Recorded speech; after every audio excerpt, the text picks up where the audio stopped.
This film has been classified PG. This stands for parental guidance and means that parents may wish to check the film before showing it to their children.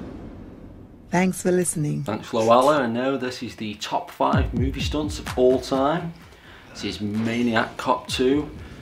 People have heard of this stunt, but I think it definitely deserves some more recognition. I mean, just look how crazy this stunt is. And this is only a shortened down, condensed version of it. I mean, in the full stunt, it goes on for another 2 or 3 minutes. It ends with him jumping out the building, on fire, landing in a vehicle, and that vehicle exploding. And what makes this stunt so badass though is just look how slow paced he's walking through this prison, kicking and punching people and stuff like that, and just looks really kick-ass. Always think of Romero though, filming the original Night of the Living Dead, saying that when the set one of the producers on fire, John A. Russo, and he said even now anytime he sees somebody on fire he gets these differing viewpoints of worrying that, oh my god, there's somebody on fire, and then, oh my god, this looks awesome. That was number 5 though. What can number 4 be? Here's number 4, Mission Impossible 2. Even though I've worn glasses ever since I was about 5, eyes have always gone through me. It's probably why I'll never be able to wear contact lenses. And I don't know how Tom Cruise could have a really sharp knife, you know, being thrust by Dougray Scott at full force right to his face, and the only thing stopping it was a metal cord buried in the ground. And if that cord had broke, he'd have been at the very worst blind. I'm sure that could kill you. Here's number 3 with my future wife, Zoe Bell. Just getting onto the top of that white car there, which is a reference to Vanishing Point. And even though I like CGI, and I think I give CGI a fair crack of the whip compared to most people, I mean, because all these stunts were done practically.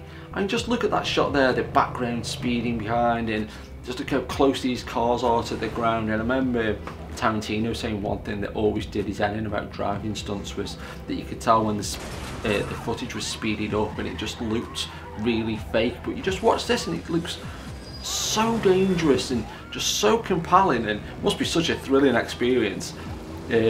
Fun fact here, kids, if you look at the odd ornament on Stuntman Mike's car, it is the exact same one from the film Convoy, used from the same molds, if I remember correctly. Great movie, great double bill. Here's number 2. And Platinum Dunes take a lot of flack for loads of different reasons, all the dogs looking all concerned. But I think this is again another stunt that definitely deserves more attention and just more completely high praise, because this was Chloe Grace Moretz when she was 6, and they got her to walk genuinely across the roof of this building. And like, you know, she was like on wires that were digitally erased, but it was literally done for real. And can you believe if this had gone wrong? I mean, it would have been bad enough if it had been, you know, a grown man or a woman, but like, how in the hell would you write the headline on that? And what would the excuse be? I mean, yeah, you can't really say, oh, we thought it looked cool. She was famous for being It Girl in Kick-Ass, and that other woman in The Equalizer. Well, this is a good film. Listen for the sound effect here. Oh, cliffhanger. And here's number 1, the great legendary Dar Robinson, rest in peace. And pretty sure that this could have been Dar Robinson going over here, but the next part of the stunt definitely is Dar Robinson. Remember, he had this great video. It was called Stunt Wars 2, a tribute to Dar Robinson, and it had all these amazing stunts where he was jumping off CN Tower and jumping off into the Grand Canyon. But this is an amazing stunt. Used his own personal invention, the decelerator, to slow him down.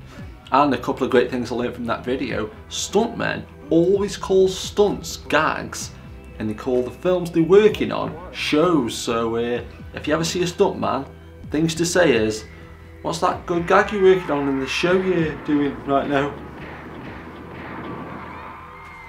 And remember, ladies and gentlemen, keep it locked.